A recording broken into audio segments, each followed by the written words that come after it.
Good morning. This is the Blaine 12 webcast that can be found each week on Facebook, YouTube, and LinkedIn. You can also listen in on Spotify, Apple Podcasts, and get more information about this show and previous shows, past shows at my website, which is behind me, blainesworld.net. I'm your host, Blaine Greenfield, and I'm here in my Zoom studio in lovely downtown Fairview, North Carolina. Each week, we focus on positive news and information about people and organizations in both Western North Carolina and throughout the country. And toward that end, it's my pleasure to introduce two storytellers, not just one, but two storytellers tonight. And they are Nancy Reeder and Donna Marie um, Todd. And thanks for joining me, folks. Nice Mhm. to meet you. Thank you for Yes, having nice us. to meet Well, you. it's my Yes, pleasure. thanks. I should mention to you, in terms of their backgrounds, that Nancy Reeder left the classroom after 23 years teaching elementary practice. So what, you were like the youngest teacher in the elementary school when you were there? Yes, Okay, I youngest still am teacher. very involved in the schools. Oh, cool. I was a teacher also in another life. To be a storyteller with no idea where that would take her. From Australia to Thailand and South Korea and hiking the Appalachian Trail and the Pacific Crest Trail, she found stories, and now she's even writing a book about the adventures, soon to be published. And she still loves sharing all kinds of stories. Donna Marie Todd is a TEDx speaker and award-winning storyteller. You can find her writings on Substack and listen to her podcast on all streaming services under Stories by Donna Marie Todd. She is a speaker for retreats and conferences across the country, and she admits Hawaii is her favorite place to travel for work. She lives in the Mhm. Great Smoky Mountains, and in a small house that looks over the Tuskegee, how do you pronounce it? Tuckasegee, very well done. Tuckasegee Yes, River, and it's a peaceful place that gives her inspiration. So anyway, let me ask you both first this question when I meet somebody, and I'll start off, I guess, with you, Nancy. yes. As a child, you grew up where? Where I grew up, Yeah, yeah, in Pennsylvania, where? in in I'm sorry, you said where I grew up, Yeah, right? yeah. Yeah, in Lansdale, Pennsylvania, Okay. which is outside north of Philadelphia, I and know. and Well, I lived and worked in Bucks County, Pennsylvania, so I yes, was familiar with Lansdale. So yes. you grew up in Lansdale? I'm sorry, what? You grew up in Lansdale? Yes, I grew up there and I lived there for about 25, 29 years. And then I moved to State College, which is another part of Pennsylvania. And then eventually I came to North Carolina. So when you were growing up in Pennsylvania, did you always know you wanted to be a storyteller, No, just a teacher. a teacher? Just I wanted to be a teacher since second grade. And what did you teach? I taught elementary school, sixth graders, fifth graders, third graders, and kindergartners. Okay. And And over the so years. you did that. Then you went to college in that area. And so what got you to Hmm. the Asheville area? I'm sorry, what? What got you to the Asheville area? Well, I first lived near Charlotte, then I lived at Ocracoke Island, and when I was there, we were renting a house, my friend and I, and we lost our summer housing, and someone said, "Well, why don't you stay in my mountain house, which is in Franklin?" I live in Franklin, which is about 70 Okay. miles southwest of Asheville, and so to stay in our mountain house for the summer, and then come back in the fall. And that's what we were going to do, but we came here and we've been here for 25 years and ended up buying the house. Oh, you still live in So the my mountain friend and house? I. Okay, very cool. So we'll talk in a second about how you got into storytelling. But let me ask you the same questions, Don Marie, in terms of as a child you grew up where? I grew up in the wild woolly hills of West Virginia, Blaine. West Virginia. And did you say there as you grew up till what age? Till I was 17 years of age, and then I went to the Peabody Conservatory of Music in Baltimore, Maryland, and studied classical vocal performance. Okay, so at one time, I guess you wanted to be a classical vocal performer. At one time, I was an opera singer. Okay, wow, Oh, very cool. oh. So same question. So you were an opera singer. What got you from being an opera singer to a storyteller? It was somewhat of a circuitous route, I guess. I went from opera into theater and from theater into comedy, into sketch comedy. And then I went from sketch comedy into magazines, and I wrote and edited magazines for a long time. And then I had a son. And when my son was about 2 years old, he started pushing the books that I read him at night out of my hand and asking me to just tell him a story.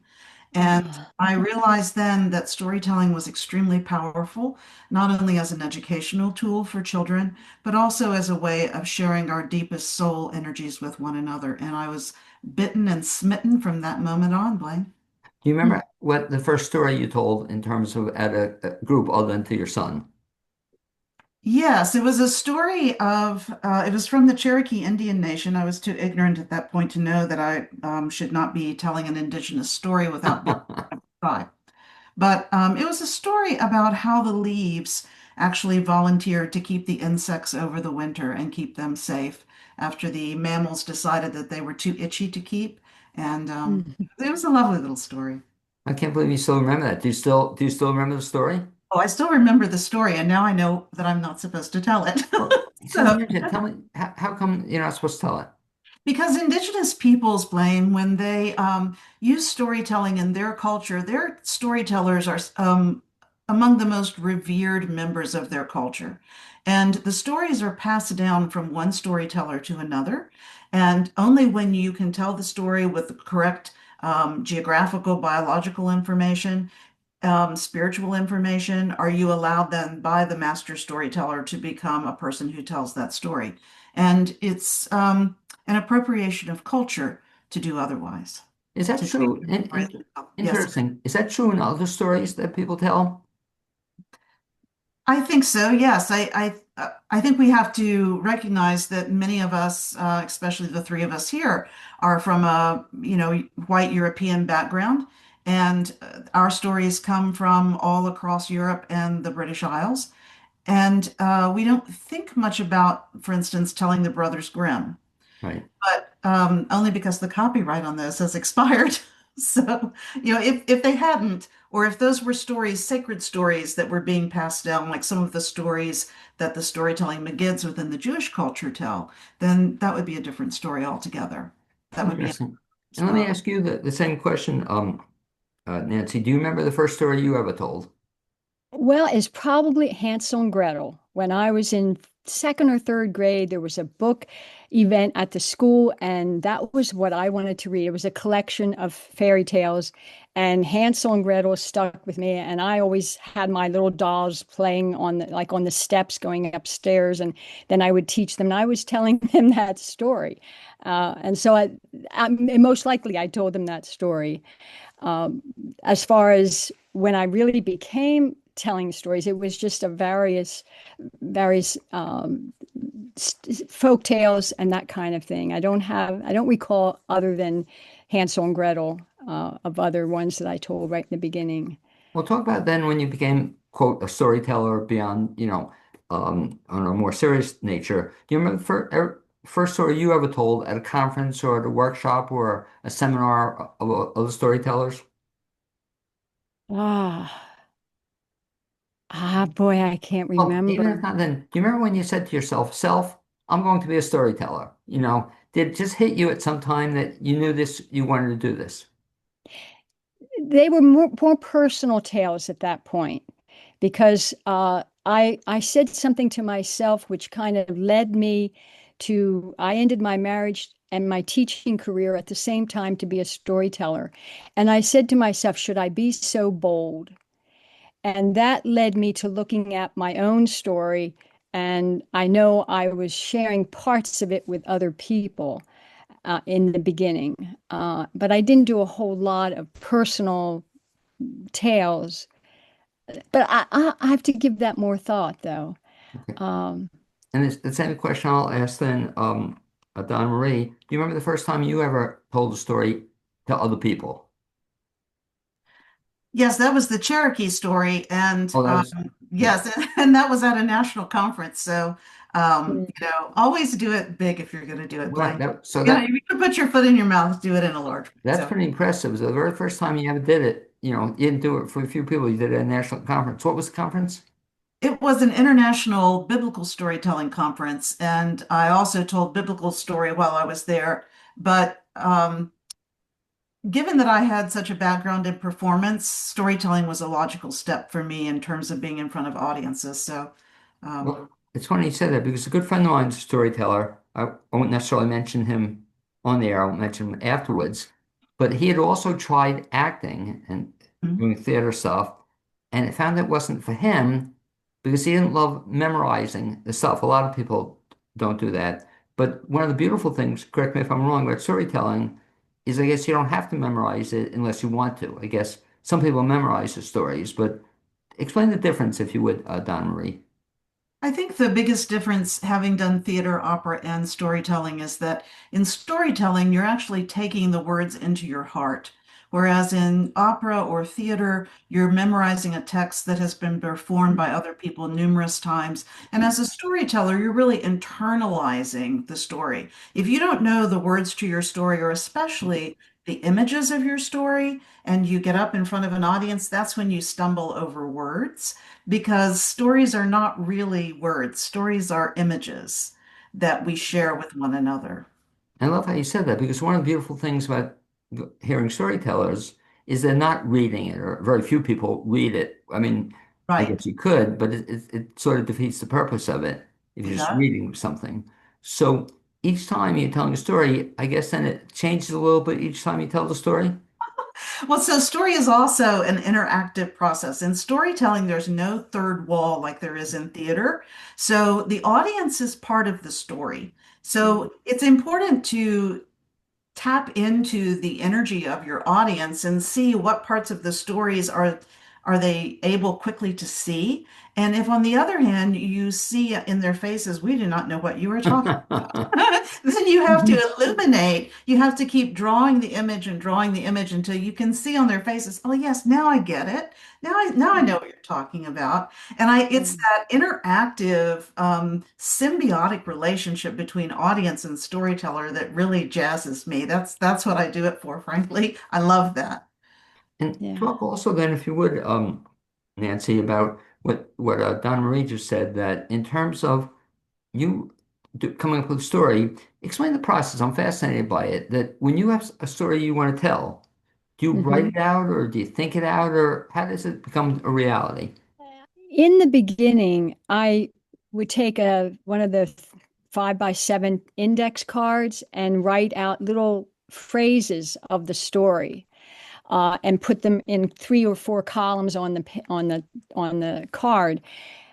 And then I'd always have an opening line that I wanted to start with, and I always had an ending line that I wanted to end with, and that I kind of memorized. But then I started using more pictures, as Donna Marie said, that now I use notebook paper. I used to use big sheets of paper and draw big pictures on it, to help me visualize the story, and had a few words that I knew I wanted to include. But now I just use a notebook paper, a blank sheet, and I draw little pictures, that tell the story, and usually about 3 or 4 rows develop into the whole, storyline. And that seems to be working really well for me. And I share that idea with other people, but I think Elizabeth Ellis, who's a very well-known storyteller, she always had emphasized that, in her with her storytelling of seeing the pictures What you and creating them mentioned, on paper. what you mentioned reminds me of what I used to do as a teacher. So I started teaching at the college level, and I Mhm. kid you not, the very first time I started teaching, I wrote out like 30 pages. I'd write it out, and eventually it got to the point where at the end of my teaching career, I could write 3 words down and talk for 3 hours. But I couldn't believe I had to actually write it out, but then you just get comfortable with it. And so I asked the Yes. same thing too, Don Marie, in terms of when you write, coming up with a story idea, what's your process of writing it?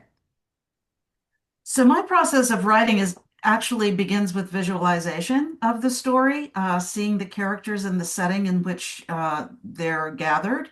And after I see the setting and the characters, then I begin to look for the emotional content because at its best, storytelling is a way of sharing emotional and intellectual content in a way that's very direct and very accessible to an audience. So I like to then begin to look for the pictures that would communicate the kinds of energies that the characters in the story, or particularly the protagonist, is feeling.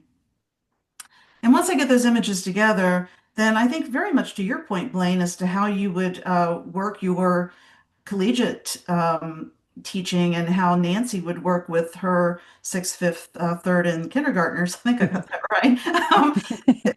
That actually lining out the pictures. I use a circular format, but taking it from one image to the next image to the next image, because again, when I'm performing, I don't want to sit and think about, let's see now, what are the 3,500 words in this story?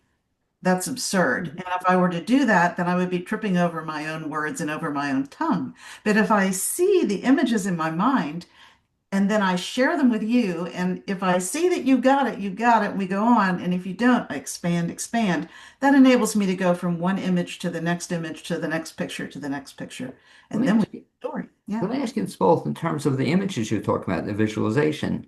Does it also Yeah. entail visual aids, or as a storyteller, do you have props? Do you have visual aids? Do you show pictures at all? Do you do that at all, Donna Marie? Well, Blaine, it's hard to believe that I've made as many mistakes in my life as I have. And joining Oh, one. one of the first things that I did when I got involved in storytelling was costuming, because Right, I came right, from a background in opera and theater, and I thought, oh, right. I'm going to need to this character, right? So I'll do the makeup and I'll do the costume and all that. And then I realized, no, no, no, storytelling isn't like that. Props, ditto. I particularly with biblical storytelling, when I first started internalizing scripture and performing it, I would find myself wanting to have beads or whatever, scarves, etc. And a lot of that changed for me actually when I obviously when I took a lot of workshops and people kind of said, actually, that's not what you do. And then the real turning point for me came when my husband died when I was 55. And it made me rethink all the images of my life with him and with our son, who was 15 at the time. And I began to realize that the real narratives I wanted to tell were the narratives about the big stuff of life and how those moments impact us, how the memories that we have of people, our parents, our grandparents, our friends, our colleagues, that's the real stuff of life. And so I became a personal narrative artist at that point and really began to tell a completely different type of story.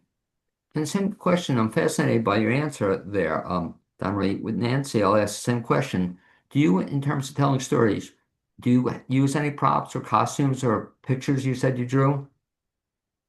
I I had when I started back in about 1998, I had a dress that I wore and I called myself Twisted Hair. Now that came about because someone said, "Ah, you're the one, you're with the twisted hair," which I have natural curly hair. And I learned the story of that, and I felt like I cannot use that name anymore because the story that went with that is that these were Native Americans, and or it seemed to be more South American type Native Americans, and they went the story, the twisted hair would go to one village to the next. And whenever they told the story, all the children would be quiet. And this is how they got their name. And so a baby was started to cry. And everyone realized that this was not acceptable. But then the storyteller picked up the baby and held it as he completed the story. And the baby started twisting his hair. And that's how they became known as the Twisted Hairs. Well, I took that on when I started out because a Native American had said that to me. Ah, you're one of the one. And I had this costume, and I finally moved away from that. And I did not feel that was the right thing to do. But then I did just tell a story recently where I did have a prop because I was talking about myself being in second grade, and we had a talent show, and it's a kind of funny aspect of the storytelling. But in the talent show, I wanted to be in the talent show, and my friend wanted to be in a band in the talent show, and so we do the Purple People Eater song, and we Okay. have a record playing off stage because that's about what the year Sure. was. That song was popular then, and so I had. And when I was telling the story, I had the audience. I had just the chorus words on the on a chart, and I did hold it up, and I had a cone on my head, and I closed my eye, and it worked. So I, had that little cone, and I had a little toy cone thing that looked like a horn, and I put it on my head, and they started singing it. And so that was one thing that I had used as a prop that I have not done for a long time. But And it just was it was listen fun to it. that the audience they knew the song and they they joined And in it singing just it. listen to it. It sounds like fun. So you've advanced Yeah. from the Purple People Eater. Let me ask you nowadays, since you don't do that story anymore, what are your stories typically involved about nowadays? What do you tell? What kind of stories? Well, I've been doing a lot about the trail, and that there are the stories that are in the book, and both trails. Also, I've taken on the character of the first woman who hiked the entire Appalachian Trail by herself. So I've been doing a lot of that. I become her and tell her story. And having hiked the trail, the Appalachian Trail, I could recognize a lot of the places where she had been, even though it had been many years before I did the hike. And so that's been where I've been doing most of it. But a lot of the stories that I built up when I was teaching, I'm still telling those. And there was one I thought of when I was in Pennsylvania teaching fifth graders. I talked about Chief Bald Eagle, which is a Native American that lived. I lived in the village where he had where he had lived many years before, and I wanted the students to understand this. So I've been telling kind of historical stories at times, and that one I have as a ghost story now because of what happened with him. Uh, and I taught at Bald Eagle School District, which is in the Bald Eagle Valley of Pennsylvania, and so it all fit. And so I have done that kind of historical but I still tell folk tales and fables and other stories as well. Ballpark, how many stories do you have in your pack to tell? How many different stories? How many different? Yeah. Ooh. Uh, well, I'm still a learner in having them ready to go in the next. So I have many stories that I've told. Not all of them are. I haven't told them for quite a while, and I have to review them. So it when I look in my notebook of all these pages of where I've written notes and draw the little pictures, I have quite a few, probably more than 50. But some of them I'm not prepared in the moment to tell them. That's still where I'm at as a storyteller, learning to be ready to go with any of these. I'm not a professional in that way. I'm more of a it's not a hobby, but I'm in between being a beginner and being where you're making your living in storytelling. I've never been that, and I don't intend to. And about how I'm many just having stories? fun. About how many stories will be in the book? And from the trail. Yeah. Probably 10. Okay. Some I don't tell. They're just short, more of just a snippet of something that happened. But I have about, I just started another, I just introduced another one just recently at an event, and I added that in. Yeah, 12 maybe. Okay. But the book is all the journey of the hike. And so it flows, and then where things happen, then the story is part of that. That's how the book will be, how the book is set up. And Does that Donna make sense? Marie, you gave a little indication before of the kind of stories you tell, but typically, what's in your bag, so to speak? In terms of quantity No, or or the types of stories you tell. so I tell personal narrative primarily these days, Blaine, and I use personal narrative stories from my own life, in other words, in conferencing and retreat situations, because when I share my story with someone else, then I'm sharing my deepest truth with them.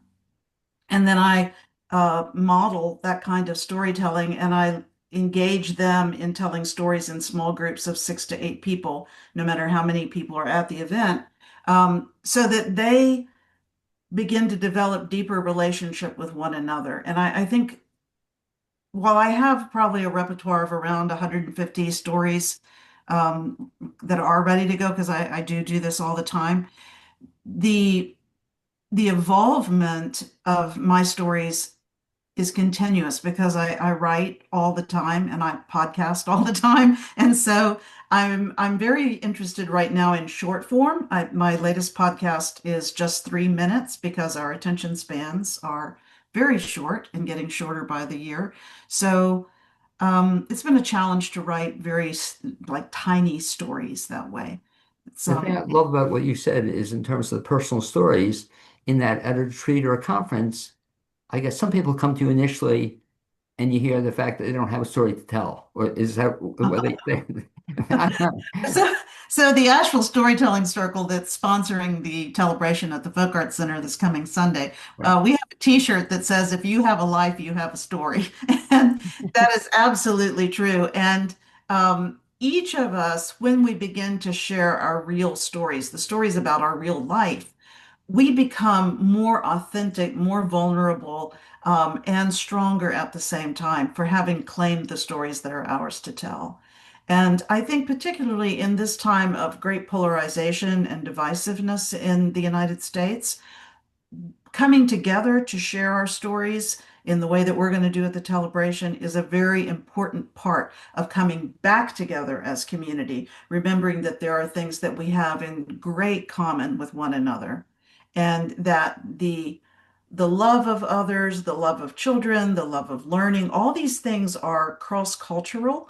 And when we share our stories, we discover that there are no longer him and me. It's us. And when you meet with folks for the first time or doing a workshop or retreat, do they Mhm. tell you that though, that they don't have a story to tell or they have nothing? Of course they do. Or they say, well, I can't tell a story like you can. And I always say, oh, yes, you can, because I can see it in your eyes that you've got the story and you know it. So it usually only takes the first few seconds of trying to tell somebody else your story to realize, oh, yes, this is me I'm talking about. Of course I can say this. It's funny you say that because I taught marketing and I still am in the marketing field. And one of the things I tell people to do is to, from a sales standpoint, let the other person do most of the talking. You probably have heard the statistic, Donna Marie, but something to the fact that great salespeople let the other person, the customer, do 90% of the talking. But the reality is most people just reverse that, and salespeople think they have to do 90% of the talking, and it's terrible. So that's back to your point in terms of storytelling. To look for stories from other people, I think is such a cool thing. Let them tell your story. And let me use that to segue into the thing you both are going to be speaking at, I think not this week, next week. And that's, you mentioned the term Tellabration. Tellabration is what they call it? It is. Yeah. And so Yes. what is the Tellabration, if you would, Donna Marie? It's a national day of celebrating the art form of storytelling. And storytelling celebrations are going on all across the country on the weekend of the 22nd and 23rd. The Asheville Storytelling Circle is one of the oldest storytelling circles in the country. And at any given time, we have more working pros than probably any other storytelling circle in the country. I'm a past president, so I'm going to brag on it a little bit. But Please. and Nancy is North Carolina Storytelling Guild president. So yeah, um, so she's the royalty here tonight. But the, Mm. the storytelling world is one of great camaraderie and Mhm. enthusiasm for one another's art forms. And you will see that live and on fire at the Tellabration. It will be great. And Yeah. so the details on it, when will it be and where?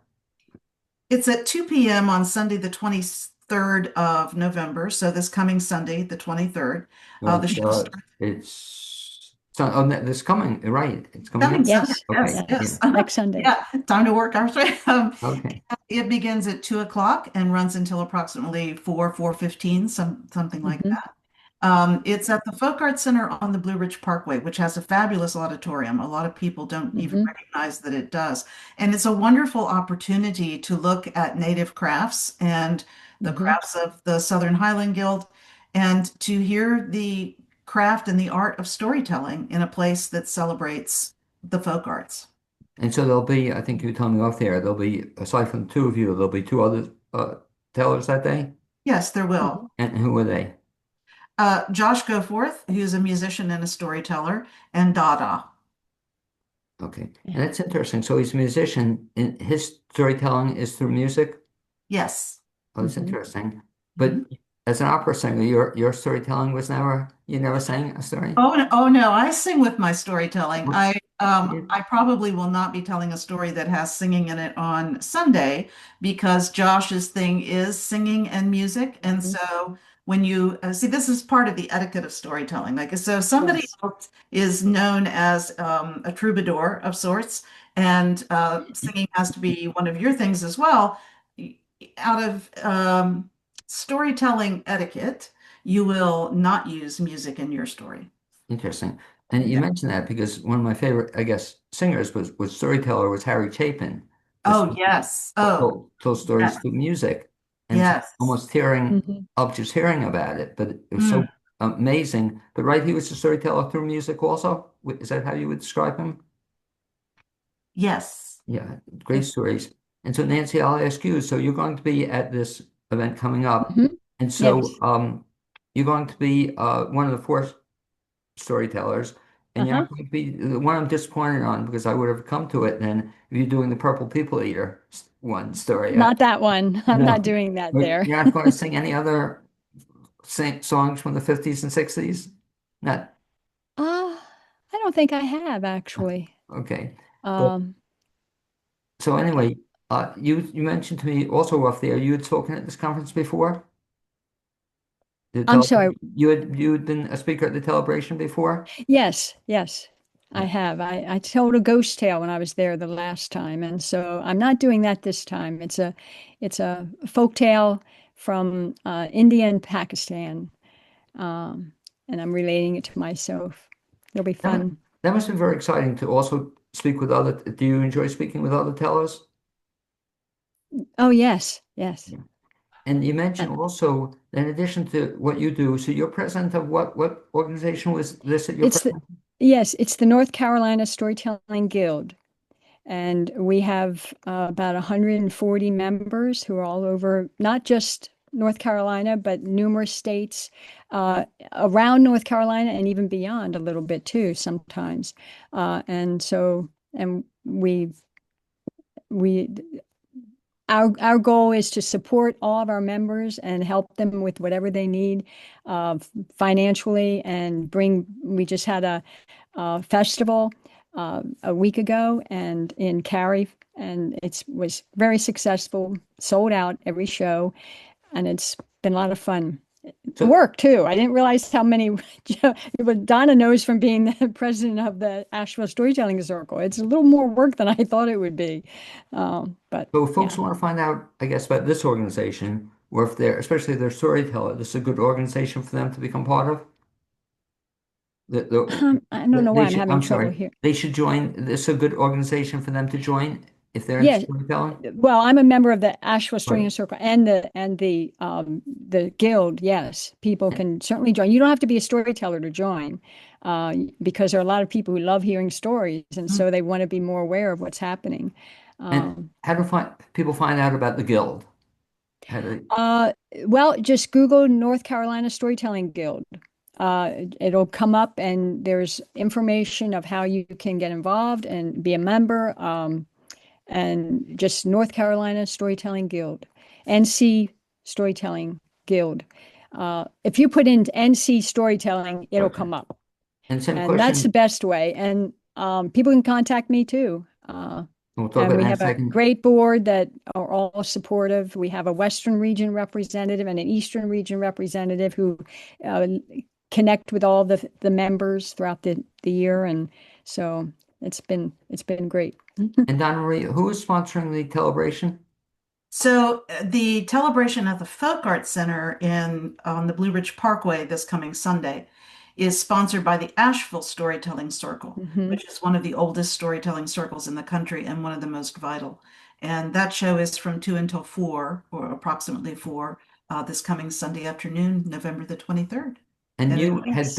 you had been past president of that, or you are now, Hmm. yes, I have been. I am a past president. of Yes. the actual storytelling circle. And if folks want more information about that, what's the best bet? It would be to go to the Asheville Storytelling Circle's website. Okay, and then also, I've been to meetings too. They're open to the public as well, right? People They are, can, and they meet on the third Hmm. Monday of every month.